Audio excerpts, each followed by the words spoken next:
más a la Quinta de Mahler. Gracias por haber venido en un día no demasiado fácil en Madrid por el corte de las restricciones, más que el corte, las restricciones enormes de tráfico que hay por el tema de la contaminación y también, bueno, pues porque es un fin de semana que también invita mucho a alargarse fuera, realmente es prácticamente al verano, en fin. En todo caso, creo que el encuentro que vamos a mantener esta mañana merece mucho la pena. Además veo gente, aunque no somos demasiados, pero veo gente de muchísima calidad, es decir, los pocos que estamos somos potentes. Tenemos a Simón Andueza, tenemos a Nacho Rodríguez de Los Afectos Diversos, tenemos a gente realmente que saben o que sabéis que la figura que tenemos hoy aquí es probablemente una de las más importantes hoy en día en el panorama de la música, de la interpretación de la música barroca, de la música renacentista. Paul Agnew, ayer me decía alguien, bueno, quizá no tenga, por supuesto, todavía la fama mediática de William Christie, por ejemplo, de su colega en les Florissants, pero ya ha adquirido un estatus de figura absolutamente de culto. Todos sabéis que se trata de una de las grandes voces, de uno de los grandes tenores de los últimos 25 años. Su trayectoria es impresionante, pero además lo compagina, lo combina, como lo está demostrando estos días en Madrid con el Orfeo que está presentando en los teatros del Canal, lo combina también con la dirección y cada vez con mayor asiduidad, con mayor frecuencia, con la dirección del que probablemente es uno de los grandes conjuntos históricos de las últimas 3-4 décadas, de Florissants, a quienes tuvimos, por cierto, we had the pleasure last year to have les Florissants with William here, playing and singing. Yes, in principle they were not going to do it. It was just an encounter, a meeting with William and so. But finally they decided to come along all together, and they spent more than 40 minutes singing, and we got the video to prove it. Huh? It's not a lie. And it was a really unforgettable morning. It's about 1 year that happened. Probablemente casi todos los que estáis hoy aquí también estuvisteis el año pasado en ese momento realmente mágico, cuando Christie y los 14 o 15 miembros de les Florissants, músicos, instrumentistas y cantantes, nos ofrecieron aquel maravilloso recital. Bueno, yo en todo caso estoy aquí un poco, sobre todo durante la conversación voy a estar de invitado de piedra porque tenemos a Eduardo Torrico y donde manda capitán sobra el marinero y doctores tiene la iglesia. En principio estaba prevista la presencia junto a Paul Agnew de Jesús Ruiz Mantilla. Finalmente Jesús Ruiz Mantilla a última hora ha tenido que irse a Barcelona para un encuentro con Gustavo Dudamel, que le encargó en el país. Me ha expresado su disculpa e incluso su disgusto porque realmente sé que tenía muchísimas ganas de estar. I'm telling that in principle it was Jesús Ruiz Mantilla, the journalist of El País, who should be here, but last time he has been sent from El País, the newspaper he works for, to Barcelona to meet Gustavo Dudamel for a big interview, and so Gustavo Dudamel is playing Barcelona the Beethoven complete cycle of symphonies and so on. It's a big event there, but he has expressed his deep feeling for and his regrets not to be here because he admires you a lot, and obviously les Florissants. He was the man who was with William last year when they came, but bueno, tenemos a Eduardo Torrico que quizá pues probablemente es una de las voces más autorizadas para poder mantener una conversación para conoceros como vosotros con una figura como Paul Agnew. Así que por mi parte probablemente a lo mejor diré alguna cosilla, pero fundamentalmente la conversación se va a mantener en inglés. Intentaremos traducir lo mejor que podamos entre Eduardo y yo, entre Eduardo y Paul, y por supuesto cualquiera de vosotros que queráis intervenir en cualquier momento, ¿no? Para preguntarle algo a Paul o para comentar alguna cosa, no tenéis más que pues levantar la mano e inmediatamente os podemos introducir sin ningún problema en la conversación. Dicho lo cual, Paul, welcome to la Quinta de Mahler, welcome to Madrid. It's a big pleasure, it's a big honor, and I give the mic to Eduardo to start the conversation. Perfect. Gracias, thank you very much. Welcome.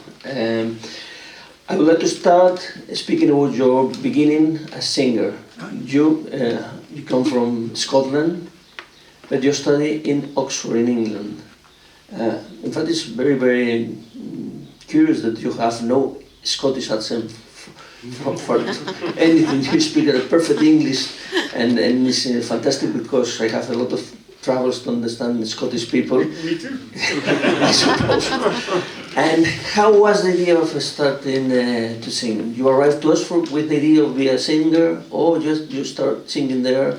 In I suppose the tradition of choirs in Cambridge and Oxford is very, very strong. And when did you discover you want to be a singer? Oye, ¿esto necesitáis traducción o el perfecto inglés con acento de Zamora de es entendido por todos? Está bien, ¿no? I'm sorry about my Spanish. No, you know, to have a career like this, you need a lot of luck. And so I was very lucky. One day I was at school. I think I was maybe 7 years old, something like that. And we were doing a little musical presentation, and I sang a song, and as it happened, the director of the cathedral choir was there. I don't know why, and he came and spoke to my parents afterwards. And so at 7 years old, I started singing in the choir in the cathedral, and I remember it was like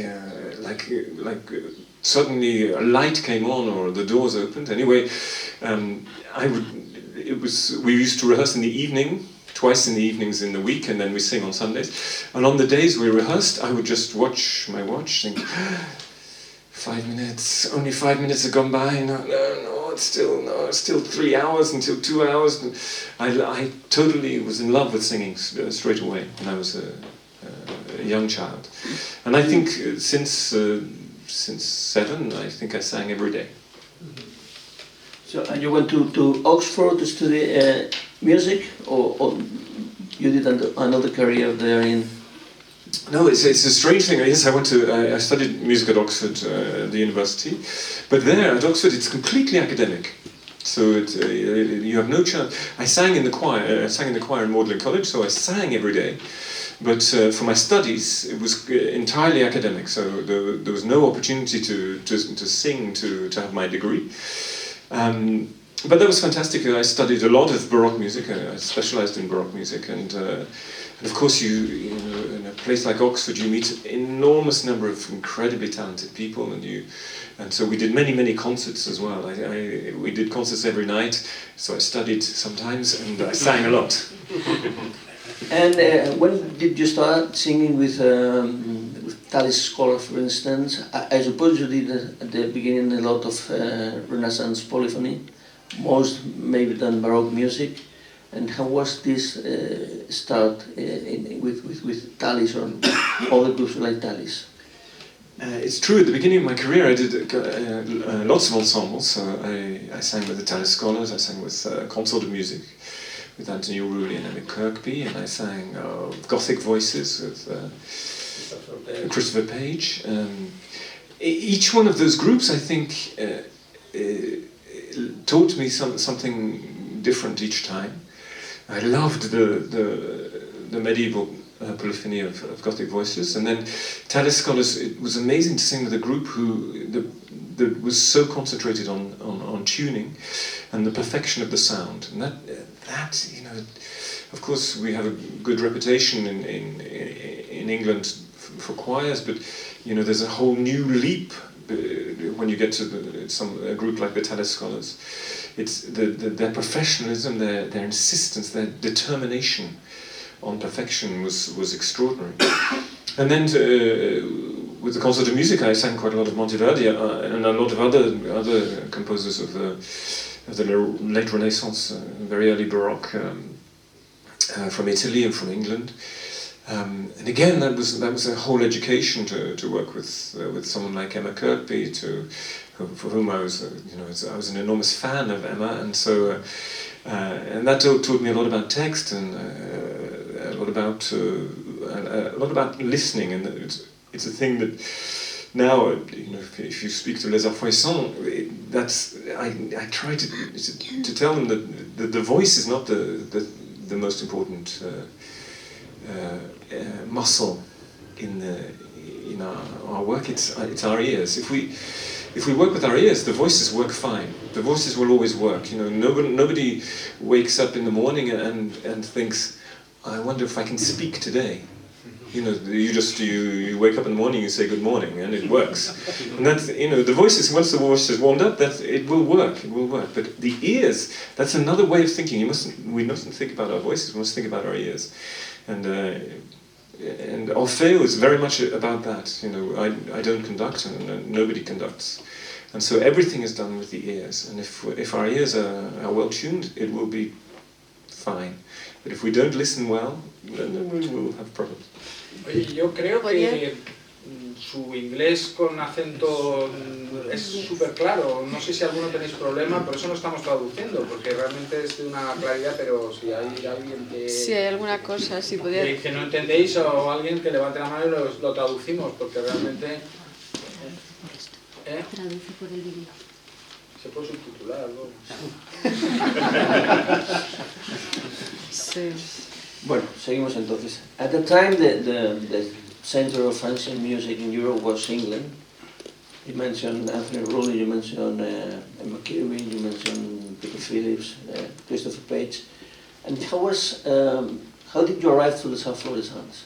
Because William Christie arrived, I suppose, at the beginning of the 70s. He started doing a lot of French music. And how was the thing of thinking there is an English tenor, and we mostly do French baroque music that is very different of the rest. And how was that contact? As I said at the beginning, you need a lot of luck, a lot of chance encounters to have a career like this. And so it happened that I heard from a friend who heard from a friend who heard from another friend that William Christie needed a high tenor to do a project, but very soon, in 2 months' time. And so I said, oh, well, that's great. So I got in contact with the ensemble, but I'd never sung any French baroque music. And I spoke no French. I spoke French like I speak Spanish. I can say hello, goodbye, and I can order beers, but that's all. So anyway, so I arrived, and I remember it very clearly because it was the very last night of Atis. And Atis is this mythic production of Lully. We all remember that. Yeah. The frogs. No, it was Platé. Yes, Platé. Anyway, so it was the very last night. And I auditioned it was in the Opéra Comique in Paris. I auditioned in a room above the stage. And the audition went fine, but I didn't know anything at all about French baroque music. But I'd found a piece, I listened to a record, I found a piece, and I sang that with my terrible French.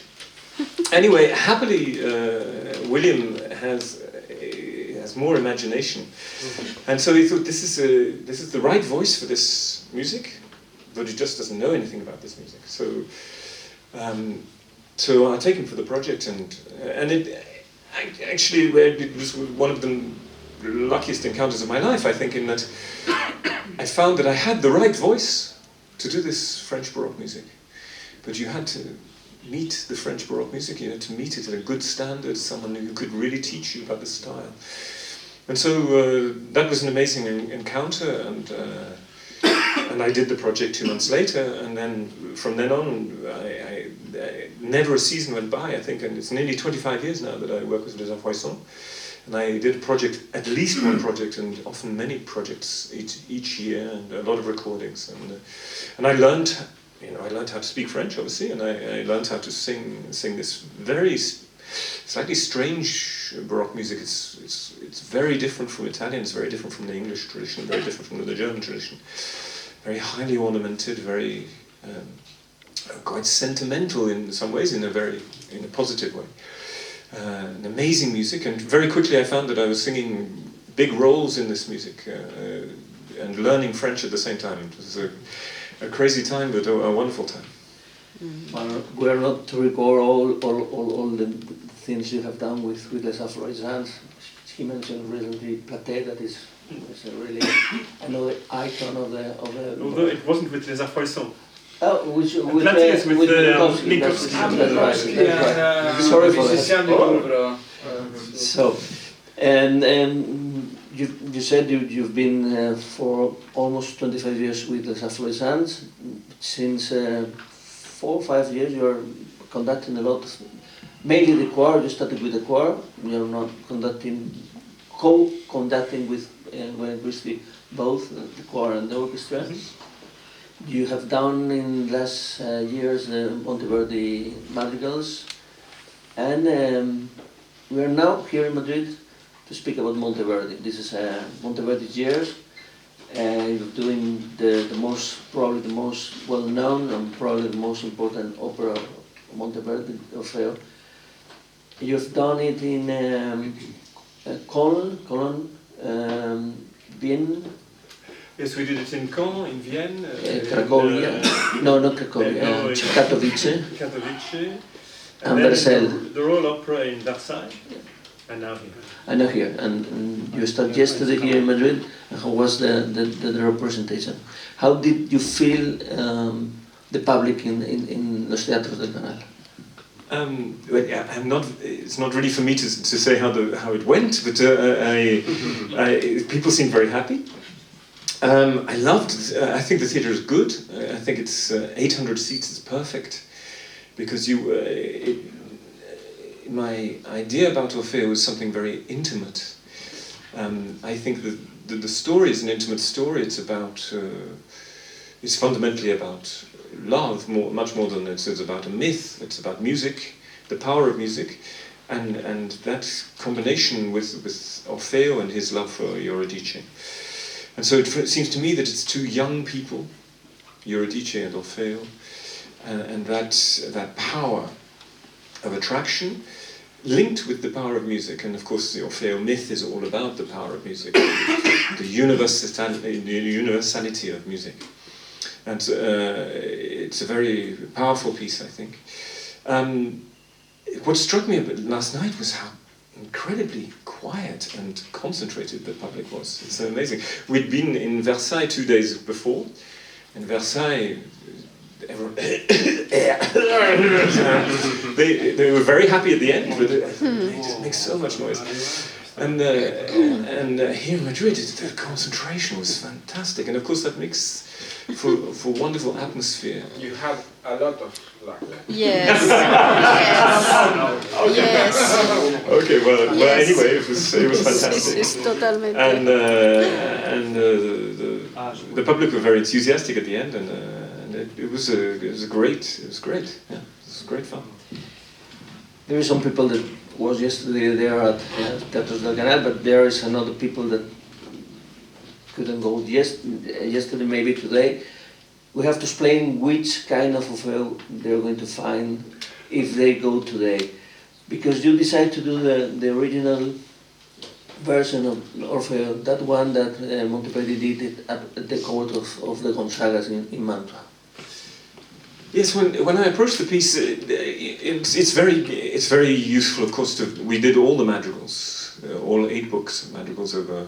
It took nearly 5 years to do to do tours of every book, and of course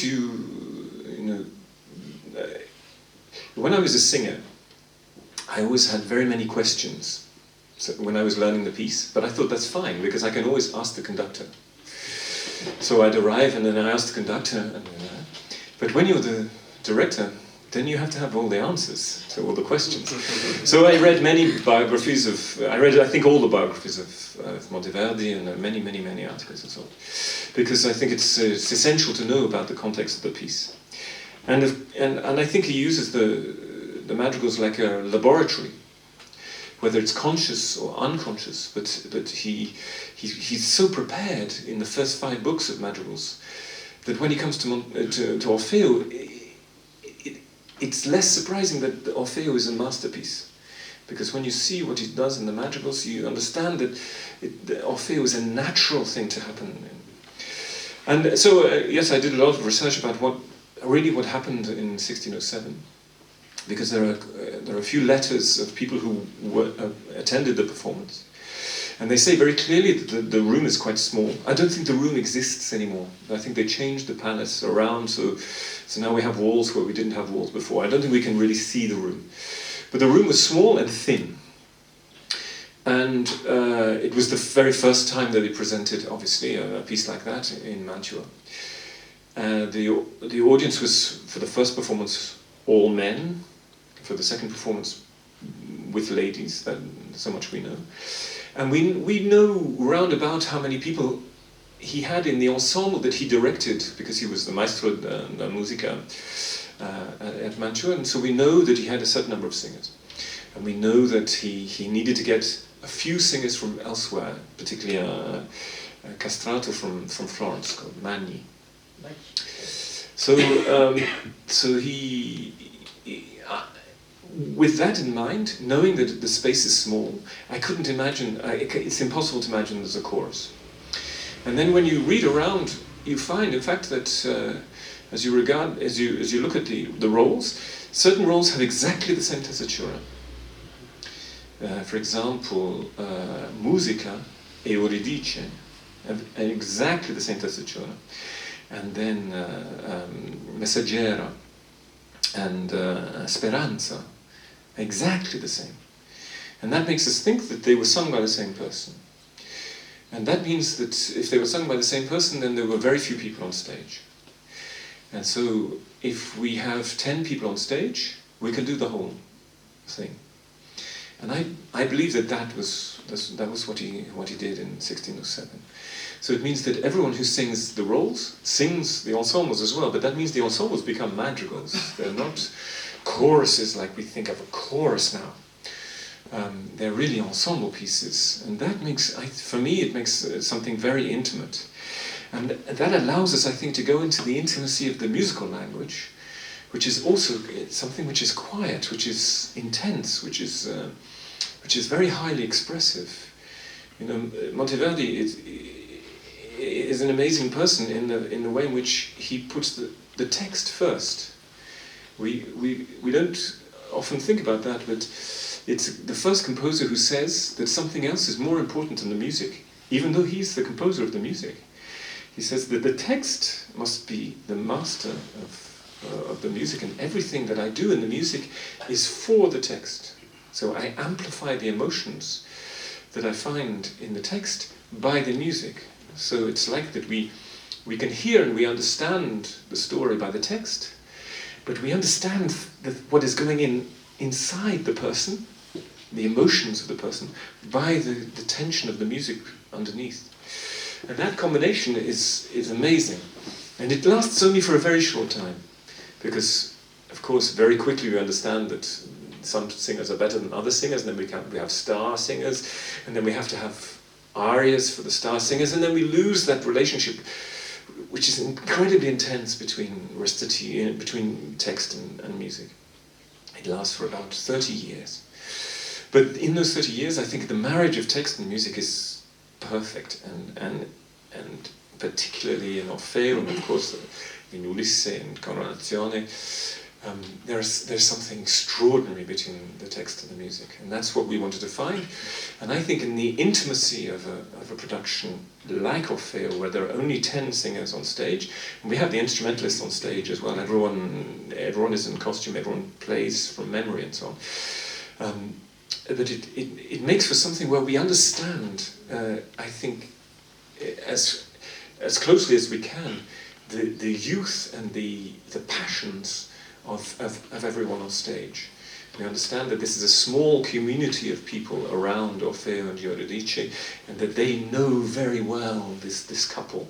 I try to create a world where we imagine that everyone knows each other from when they were children. So when they come to meet in this space, which we created for Orfeo, everyone knows each other. For the space, I spent a long time thinking about where to put Orfeo, because to stage Orfeo is difficult. We have to imagine how they imagined antiquity. not how we imagine it, because we know more about antiquity now than they knew then. And so, so for the costumes, I went to Nicolas Poussin, because when I looked at particularly the religious paintings of Nicolas Poussin, you see that he is imagining an antiquity. And he has something very simple in ochre colours, in earth colours, often just two colours of costume, something very simple. And then for the setting of Orfeo, I read many times the text of Orfeo, of SCHERZO, and it's amazing at what point Apollo is always present. Right, but the very first thing that Orfeo says, he says, Rosa del cielo, vita del mondo, ed è prole di lui che l'universo affrena. So straight away it's the rose of the sky. He talks straight away about his father. And then we have in the chorus that follows, we have, of course, we are asked for Imeneo, but Imeneo is related to Apollo. And then we talk about the sun. We talk constantly about the sun being the source of everything that is good in the world. And the sun that is Apollo. Apollo is the god of the sun, the god of the air, the god of the living world. And so I wanted to set Orfeo somewhere where we could relate ourselves to the sun and to a relationship with Apollo. And so I had a lot of different ideas, but in the end I had this idea about a stone circle. You get these stone circles, particularly in Celtic countries, and they're literally circles of very ancient stones, and we have no idea why they're there. Stonehenge. But Stonehenge. Stonehenge is the most famous example. It's not Stonehenge, that would be too big. But there are many circles. Really, I think there are something like 100, particularly in northern France, in Brittany, and then in Wales, and England, and Scotland, and Ireland. And the particularity about these circles is that at the solstice, there's always an alignment between a certain number of these rocks and the sunshine. And the sun, and the dawn of the solstice. And so I thought, well, there's a space which is related to the sun. And if we can imagine that space being related to the sun, then it's related to Apollo for them. And so these people, this village, go to this space in order to celebrate the union, the marriage, if you like, between Eurydice and Orfeo. And that allows us to have a space which is at the same time profane and sacred, and a space which is intimate, in which we can see the village and understand their relationships between each other. And with the wonderful lighting of Christophe Naé, we create a space, an intimate space for the production. And I think it works quite well. You mentioned Apollo. Apollo in this Orfeo is you, and you have to sing, you have to act, and you have to conduct. You confessed me 2 days ago that you've been more nervous with this opera than ever. Why? Well, normally when you conduct, you go on, and you have the music and the orchestra in front of you, and you control things. That's the job of the conductor, is to control things. But I don't believe that this music should be conducted, and I never conducted any of the madrigals, of course not. I sang within the circle of and we control by breath, by looking, by listening. And so I wanted to do this Orfeo with no conductor, and so that gives all the responsibility to the musicians and to the singers, and to their ears. But of course, that means I have no control. And so, when I walk on stage, I say a little prayer, that they keep listening, they're fantastic. You said a very imaginative phrase to me, that your duty in this opera is just to say good luck to the singers before it starts, and you forget of the rest. You Yeah. can't do anything else. I have to just wish them well at the beginning of the. We rehearse, and you know I've expressed them exactly how I feel that Orfeo is, and you know we rehearse in a lot of detail, and the text and the continuous and the strings and the brass players, and then they have to do it, and it's. I think it's all the stronger for that, because I think it really illustrates for me one of the great strengths of Les Arpoissants is that Les Arpoissants is a family of musicians, often that have been with the ensemble for a very long time, and we know each other very well, and that you can really give responsibility to those musicians, and they're very serious. Like last night, it went great, but the violins and a couple of the singers came and said, yeah, but. Because I said, well, maybe we don't rehearse tomorrow because it went great today. They said, no, we just need to do a couple of things, just, you know, a couple of things we weren't happy with, we should rehearse. And that is such a fantastic thing, that you have such commitment from the players. But it is true that when in the production, Apollo is very present, because I think that Apollo knows everything that will happen. It's a strange, you know, this end of Orfeo is strange. And there are many theories about the end of Orfeo, because, as you know, the printed version of Orfeo by Striggio has another ending, with the Bacchante, and it's not a great ending either, actually. But in the printed score, Apollo comes, and we have what we call a lieto fine, so a light ending, so as happy an ending as you can have. Eurydice is still dead, so it's not that happy, but a happy ending. But it's always struck me as a difficult thing when we meet Apollo for the first time in the last 4 minutes of the opera. And for me, Apollo knows everything that's going to happen. And his son, he knows that his son is half a god. That allows him to convince Pluto, that allows him to get into the underworld. But he's half a man, and that's a big weakness. And you know that's what it is to be human. And so he knows equally that he cannot change the essential balance of the world. The balance of the world is between life and death.